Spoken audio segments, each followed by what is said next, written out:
जी बिस्मिल्लाहिर्रहमानिर्रहीम। तो dear students, आज हम चैप्टर नंबर 5 स्टार्ट कर रहे हैं डॉक्यूमेंटेशन का, जिसका मैंने आपको बताया कि चैप्टर नंबर 4 एंड 3 वो ऑब्जेक्ट ओरिएंटेड अप्रोच के लिए हैं, लेकिन ये चैप्टर स्ट्रक्चर्ड अप्रोच के लिए, ये जो हमारी सरगोदा यूनिवर्सिटी की डॉक्यूमेंटेशन की डिटेल्स हैं हमारे पास सारी वो गाइडलाइंस हैं। तो उसमें चैप्टर नंबर 5 है सेकंड एंड थर्ड डिलीवरेबल। ठीक है जी। और इसके जो टॉपिक्स हमने इस चैप्टर में बनाने हैं, एक तो उसमें इंट्रो लिखेंगे, इंट्रोडक्शन, इस चैप्टर में हमने क्या क्या करना है, तो वो डेफिनेटली ये डायग्राम्स ही हैं। तो जो एक कंक्रीट टॉपिक है वो है एंटिटी रिलेशनशिप डायग्राम। ठीक है। उसके बाद डाटा फ्लो डायग्राम और state transition diagram, architectural design और कंपोनेंट लेवल डिज़ाइन। अब ये यानी कि ये वाला हमारा चैप्टर डिज़ाइन यहाँ से शुरू हो गया है हमारे प्रोजेक्ट का, सॉफ्टवेयर का। और इसमें सबसे अहम जो डिज़ाइन है वो ये एंटिटी रिलेशनशिप डायग्राम है। ठीक है। ER diagram. ईआर डायग्राम हमारी डेटाबेस की एक लॉजिकल रिप्रेजेंटेशन होती है। तो वैसे तो मुझे उम्मीद है कि आपने सॉफ्टवेयर इंजीनियरिंग में पहले या डेटाबेस में गालिबन आपने ये पढ़ ली होगी ईआर डायग्राम, लेकिन इसको चूंकि आपने अब बनानी है तो कई स्टूडेंट्स का शायद कोई वीक कॉन्सेप्ट्स हो, तो मैं इसको रिवाइज कर रहा हूँ। तो एंटिटी रिलेशनशिप डायग्राम या ER modelling is a graphical approach to database design that is conceptual design. यानी कि जो हमारी डेटाबेस एक्चुअली डीबीएमएस में हम बनाते हैं या बनानी है इन फ्यूचर, उसका एक कंसेप्चुअल डिज़ाइन हम ईआर मॉडलिंग के ज़रिए से बनाते हैं, एंटिटी रिलेशनशिप डायग्राम के ज़रिए से बनाते हैं। ठीक है। कंसेप्चुअल डिज़ाइन से क्या मुराद है कि उसकी फिज़िकल एग्जिस्टेंस तो कोई नहीं है, लेकिन उसी कॉन्सेप्ट्स को देखते हुए हमने फिज़िकली डीबीएमएस में, चाहे वो एसक्यूएल सर्वर हो, चाहे वो माई एसक्यूएल हो, चाहे कोई भी हमारे पास डेटाबेस का सॉफ्टवेयर है, डीबीएमएस है, कोई भी सर्वर है, तो इसी कंसेप्चुअल डिज़ाइन को देख के हमने डेटाबेस के अंदर वो अपनी डेटाबेस कंस्ट्रक्ट करनी है, बनानी है physically. It is a high-level data model that defines data elements and their relationships for a specified software system. ठीक है जी। An ER model is used to represent real-world object that is entities. तो इसमें main जो हमारे पास data आएगा वो real world objects का आएगा, जिसको हम अपने डोमेन में एंटिटीज़ का नाम देते हैं। ठीक है। तो अब ये सारा सारा इसको अंडरस्टैंड करने के लिए हम जो एक एग्ज़ाम्पल लेंगे वो कंपनी डेटाबेस, कंपनी एक हमारे पास कोई फर्म है, कोई बिज़नेस है, उसकी डेटाबेस की हम एग्ज़ाम्पल लेंगे। तो इसके कुछ एब्स्ट्रैक्ट फीचर्स हम डिस्कस करते हैं। कंपनी डेटाबेस में कौन कौन से टेबल्स आने हैं, कौन कौन से हर टेबल में एट्रीब्यूट्स हैं, क्या उसके डिफरेंट कंस्ट्रेंट्स हैं, ताकि हम उन कॉन्सेप्ट्स को लेके चलते हुए किस तरह से ईआर डायग्राम बनानी है वो लर्न कर सकें। The company is organised into departments. अब ये जो कंपनी डेटाबेस है इसमें डिपार्टमेंट्स होंगे। ठीक है जी। Each department has a number, name, number and an employee who manages the department. तो हर जो डिपार्टमेंट है उसमें हर डिपार्टमेंट में डिपार्टमेंट का नाम होगा, नंबर होगा और एम्प्लॉय होगा हर डिपार्टमेंट में, जो कि उसको मैनेज भी कर रहा होगा। यानी कि जनरल एम्प्लॉयज़ भी होंगे और कोई ऐसा एम्प्लॉय भी होगा जो कि डिपार्टमेंट को मैनेज कर रहा है। तो हमने we keep track of the start date of the department manager. तो वो जो डिपार्टमेंट मैनेजर है, स्पेसिफिक एम्प्लॉय, उसकी स्टार्ट डेट को भी हमने ट्रैक करना होता है। ये कुछ ये हमारे पास अब डिपार्टमेंट जो है एक्चुअली एंटिटी है। ठीक है। Real world object. और ये जो इसके डिपार्टमेंट है लिखा हुआ है, ये इसके एट्रीब्यूट्स हैं। ठीक है जी। और ये कंस्ट्रेंट है कुछ साथ दिया हुआ। Each department control the number of projects. अब ये प्रोजेक्ट एक और एंटिटी है। Each project has name, number and is located at a single location. Her project किसी ना किसी जगह पर उस पर काम हो रहा होगा, उसकी कोई ना कोई लोकेशन होगी, नाम होगा प्रोजेक्ट का, उसका नंबर होगा। ठीक है जी। वी स्टोर ईच एम्प्लॉयज अब ये एम्प्लॉय का टेबल आ गया, एम्प्लॉय एंटिटी आ गई, डेटाबेस में इसके अगेंस्ट एक टेबल बनता है, ठीक है, एम्प्लॉय के अगेंस्ट। और रियल वर्ल्ड की बात करें तो इसको हम ऑब्जेक्ट कहते हैं, एंटिटी कहते हैं। तो each employee have social security number, address, salary, sex and birth date. Each employee works for one department. अब हर एम्प्लॉय एक डिपार्टमेंट का होगा, ठीक है जी। अगर मैं करें इसी कॉन्सेप्ट को, एक डिपार्टमेंट में काम कर रहा होगा but may work on several projects.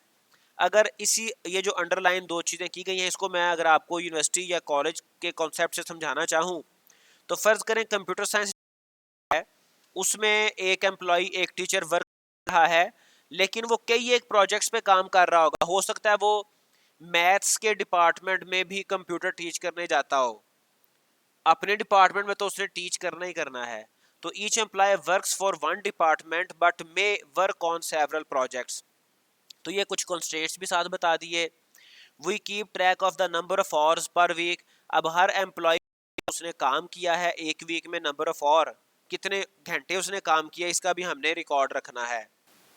अच्छा, इसमें हर एम्प्लॉय ने कितना वर्क किया, नंबर ऑफ आवर्स, वो भी हमने ट्रैक करना है। तो ये हम एक सैम्पल डाटाबेस है कंपनी के नाम से, इसको इसको हम लेके चलेंगे ईआर डायग्राम को, कॉन्सेप्ट्स को समझने के लिए। We also keep track of the direct supervisor of each employee. अब एम्प्लॉयज़ को चंद एम्प्लॉयज़ के ऊपर एक सुपरवाइज़र भी होगा, ठीक है, तो उसका भी रिकॉर्ड हम ट्रैक करेंगे कि हर एम्प्लॉय का कौन सुपरवाइज़र है। Each employ may have a number of dependents. अब ये एक और एंटिटी आ गई, एक और टेबल आ गया, डिपेंडेंट, ठीक है। डिपेंडेंट से मुराद क्या है, वो फैमिली के मेंबर्स जो कि एम्प्लॉय के ऊपर डिपेंड कर रहे हैं, एम्प्लॉय उनका फाइनेंशियली उनका जो एक्सपेंस है वो बेयर कर रहा है। For each dependent we keep track of their name, sex, birth date and relationship to employ.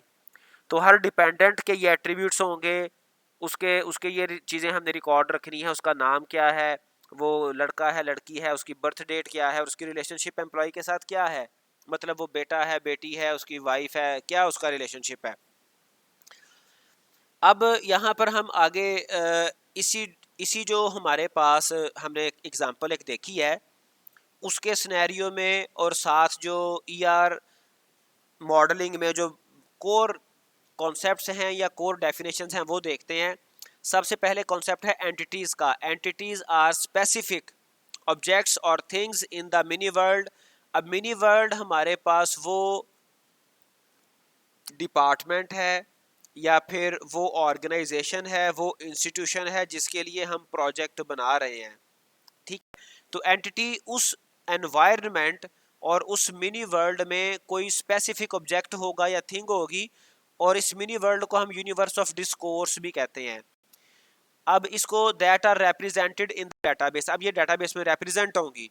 For example the employ, जैसे हमने प्रीवियस डिस्कस किया एग्जांपल, एक एग्जांपल डाटाबेस, उसमें एम्प्लॉय है, एम्प्लॉय एक एंटिटी है, उसमें एक स्पेसिफिक एम्प्लॉय है जॉन स्मिथ, और द रिसर्च डिपार्टमेंट, और एक डिपार्टमेंट है जो कि जिसका डिपार्टमेंट का नाम है रिसर्च, ठीक है।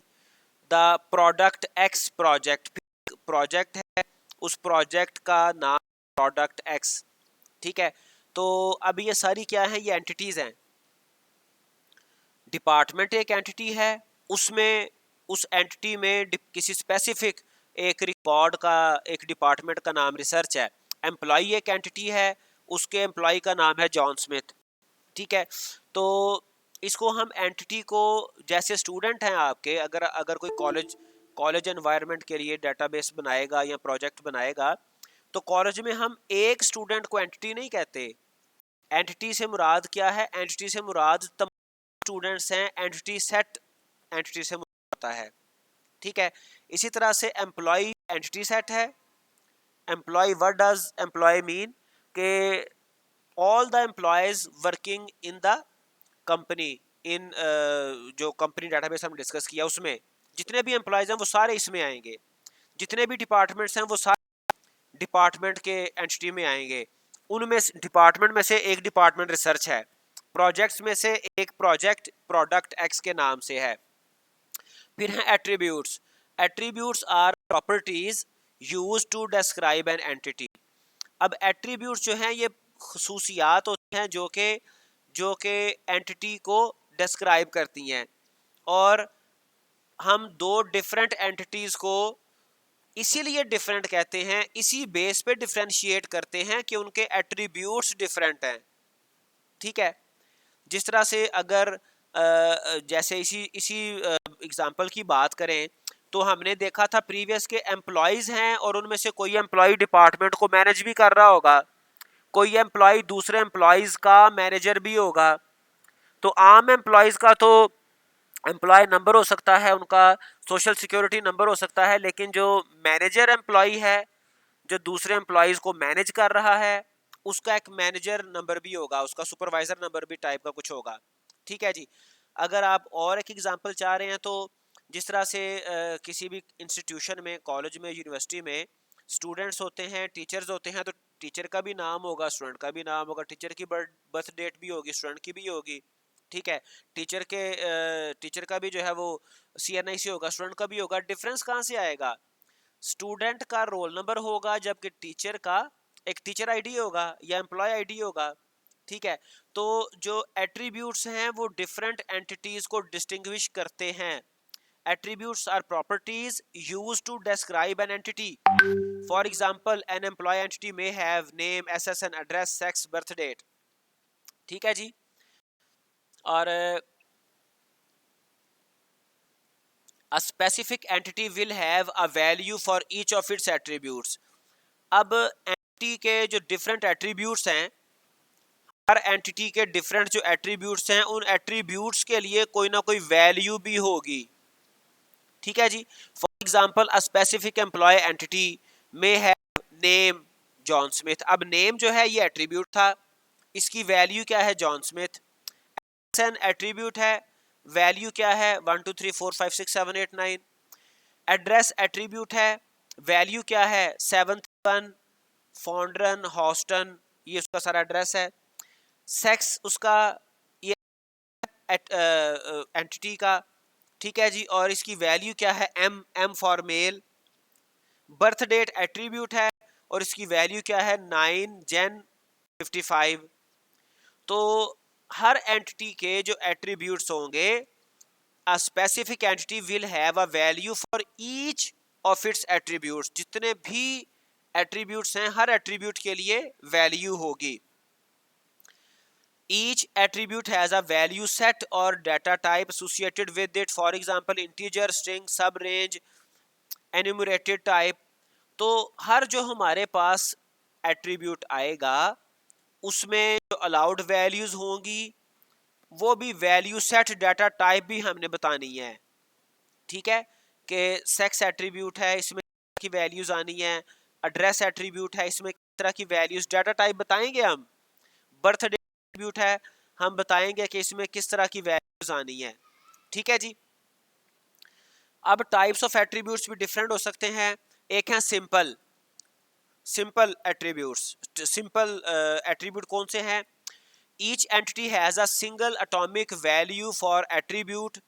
अगर तो किसी एट्रीब्यूट के लिए सिंगल वैल्यू है, सिंगल। ठीक है, एटॉमिक जो कि दो वैल्यूज के ऊपर डिपेंड ना कर रही हो, यानी कि जिसमें दो वैल्यूज ना हो, सिंगल हो, तो वो हमारे पास सिंपल एट्रीब्यूट कहलाएगा।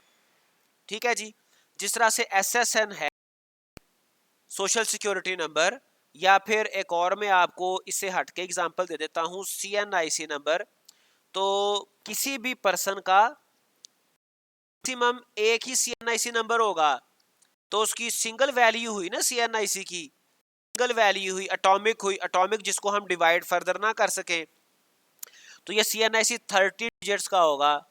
ठीक है, ये सिंगल होगा, तो ये सिंपल एट्रीब्यूट है।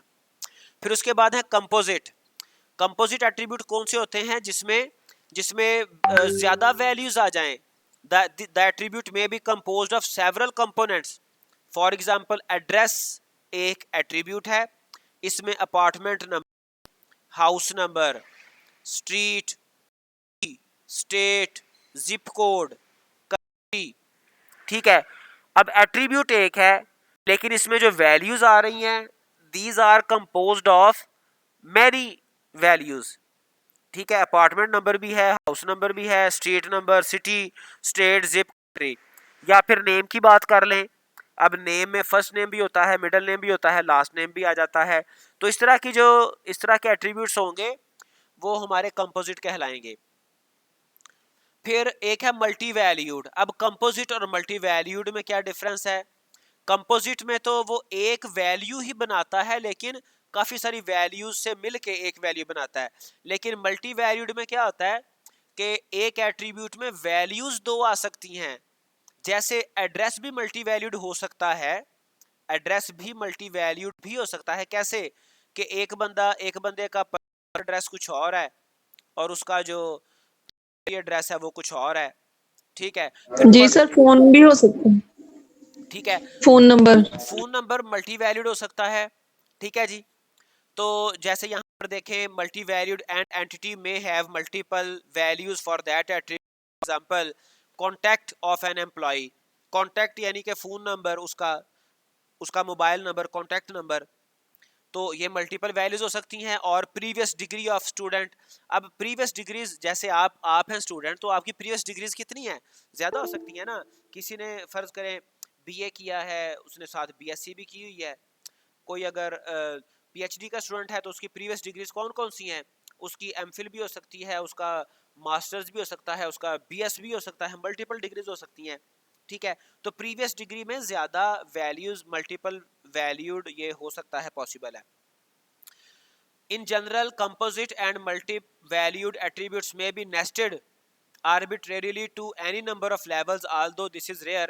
तो ये हमारे पास जो कंपोजिट है और मल्टी वैल्यूड है, ये नेस्टेड भी हो सकते हैं। और इनको डील करना हमारे ईआर डायग्राम में और डाटाबेसेस में ये ट्रिकी एक समझ लें कि प्रोसेस है। इसको भी हम देखेंगे। For example, previous degree of a student is composite multi valued attribute. Composite भी है, मल्टीपल भी है। अब प्रीवियस डिग्री में कॉलेज भी आ जाता है, ईयर भी आ जाता है, डिग्री फील्ड भी आ जाती है, ठीक है। अगर अगर उसकी फर्ज करें एक डिग्री थी बीए, तो उसको बीए किस कॉलेज से किया, किस साल में किया, डिग्री उसकी नाम क्या है और फील्ड उसकी क्या है। अगर उसने इसके अलावा बीए के अलावा बीएससी भी की हुई है, ठीक है, ऐसे हमारे कई केसेस आ जाते हैं, तो उसके सेपरेट। अब ये मल्टी वैल्यूड भी है। मल्टी वैल्यूड कैसे? ये एक वैल्यू है और ये वैल्यू, तो ये मल्टी वैल्यूड भी होगा। और फर्दर बीए के लिए ये कंपोजिट भी हो गया और बीएससी के लिए भी कंपोजिट हो गया। तो ऐसे ऐसे केसेस भी आ जाते हैं, ठीक है जी। तो entities with the same basic attributes are grouped or typed into a entity type, ठीक है। टाइप्स ऑफ यहाँ पर एट्रीब्यूट्स की बजाय टाइप्स ऑफ एंटिटीज, या फर्दर इसको हम चेंज कर लेते हैं बहरहाल।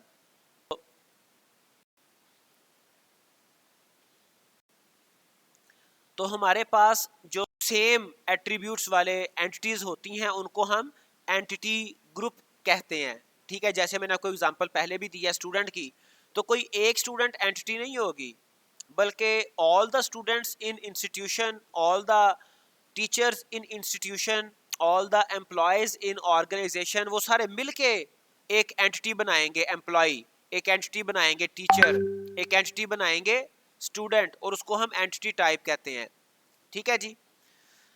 entities with the same basic attributes are grouped or typed into a entity type, for example the employee entity type or the project entity type. An attribute of an entity type for which each entity must have a unique value is called key attribute, ठीक है जी।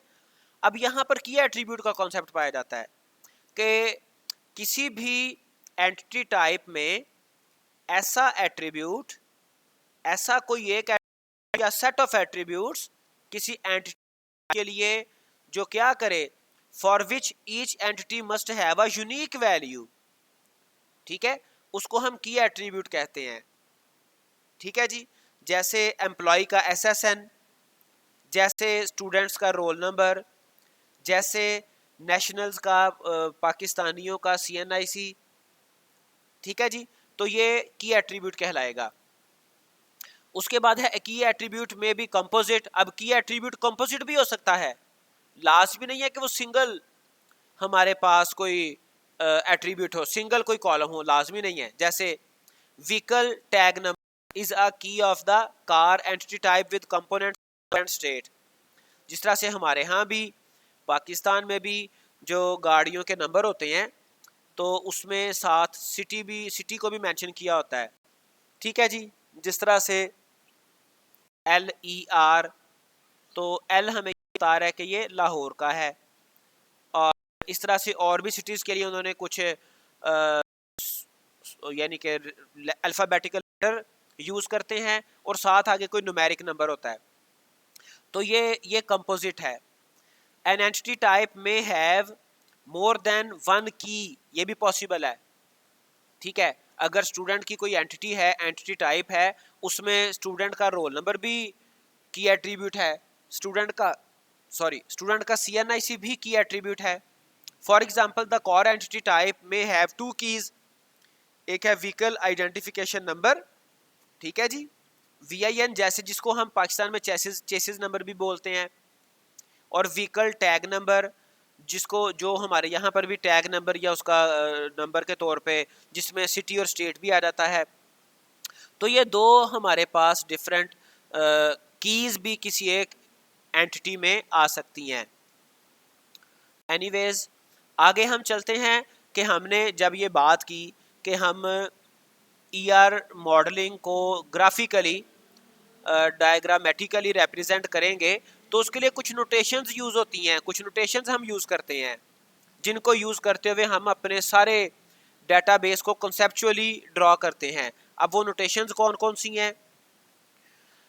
तो notations for ER schema, ER diagram, ER model वो क्या है? तो entity type को represent करने के लिए हम ये नोटेशन यूज़ करते हैं। ठीक है जी, रेक्टेंगल। उसके बाद वीक एंटिटी, कुछ एंटिटीज़ ऐसी हैं जो कि दूसरी एंटिटी के बगैर उनका कोई वजूद नहीं होता। जैसे हमने कंपनी डेटाबेस देखी, उसमें एक है डिपार्टमेंट हमने देखा था, एक वहाँ पर एंटिटी थी, एक प्रोजेक्ट की एंटिटी थी। अगर कोई स्पेसिफिक डिपार्टमेंट ही ख़त्म हो जाए तो उसके प्रोजेक्ट्स भी नहीं रहेंगे। तो वीक एंटिटी को हम इस तरह से रिप्रेजेंट करते हैं। एट्रीब्यूट को हम ओवल में रिप्रेजेंट करते हैं। की एट्रीब्यूट के नाम के नीचे हम अंडरलाइन लगा देते हैं।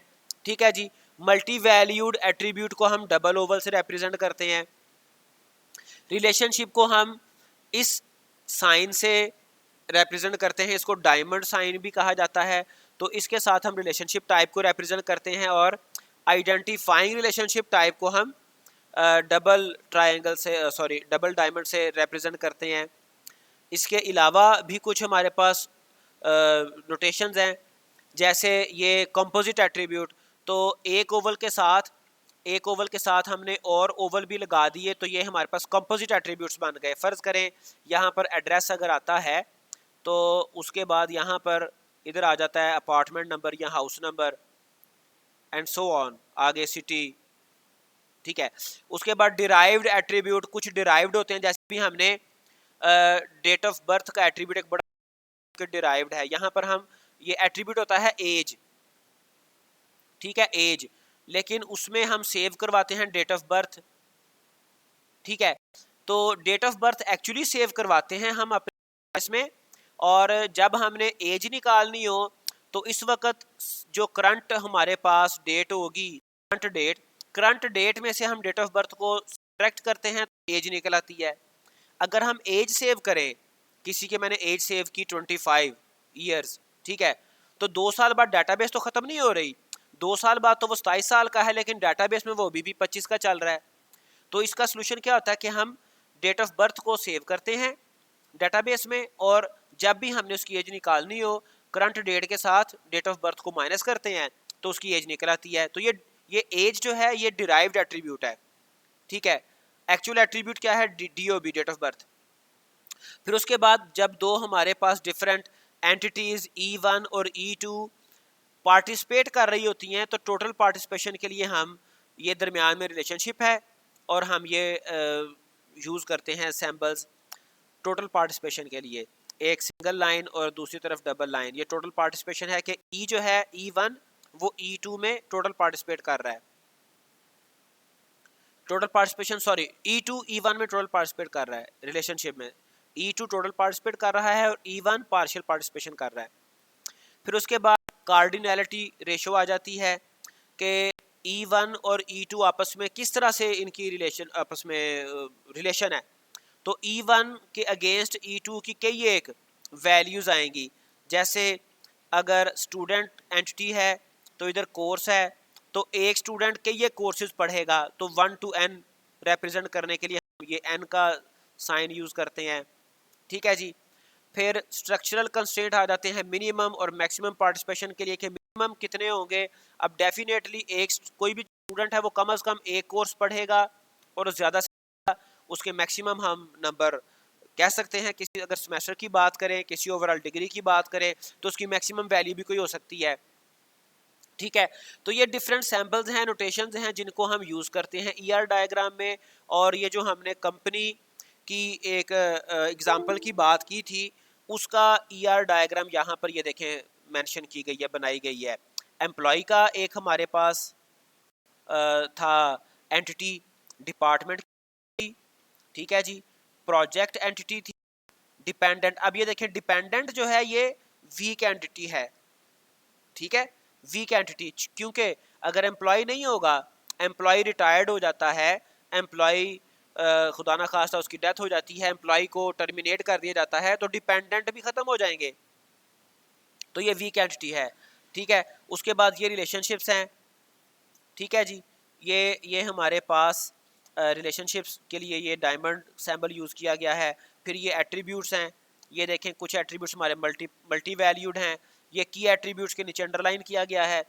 तो ये डिफरेंट नोटेशंस को यूज़ करते हुए हम इस तरह की ईआर डायग्राम बनाते हैं। तो बेटा आपका जो प्रोजेक्ट है उसके जो भी डाटाबेस है उसके लिए, डाटाबेस के लिए आपने पहली बात ये कि ज़ाहिर बात है सिस्टमेटिक एक प्रोसेस है, पहले आपने एंटिटीज़ अपने डाटाबेस की वो डिफ़ाइन करनी है, एंटिटीज़ आप डिटरमिन करेंगे, फिर हर एंटिटी के एट्रीब्यूट्स आप डिटरमिन करेंगे। ये एक आपका ब्रेनस्टॉर्मिंग है, प्रोसेस है, और उसके बाद आप फाइनली इस तरह की एक डायग्राम बनाएंगे। तो ये जो आपका अभी चैप्टर स्टार्ट किया है हमने, इस चैप्टर में ये इम्पॉर्टेंट एक डायग्राम है, तो इसको आप परफॉर्म कर लें। बाकी जो आपका गिला है वो इंशाल्लाह ताला मेरे एक कज़न की वेडिंग सेरेमनी है, तो मैं तो उधर अभी निकल रहा हूँ, तो इसलिए इंशाल्लाह ताला मैं आपको ना मंडे को आप आके मंडे वाले दिन आपने ना मुझे यानी कि रिमाइंड करवा देना है, तो मैं इंशाल्लाह आपकी डॉक्यूमेंटेशन भी आपको फीडबैक दे दूँगा। इसमें अगर कोई आपका क्वेश्चन है तो आप पूछ लें, अगर नहीं है तो आज हम ईआर डायग्राम ही ये आपने मंडे तक, बल्कि ये बना के मुझे आपने कल हम कुछ और देखेंगे, डिस्कस करेंगे, तो मंडे वाले दिन आपने ये मुझे डायग्राम बना के सेंड कर देनी है, ये भी मैं फिर देख लूँगा। जी बेटा कोई क्वेश्चन?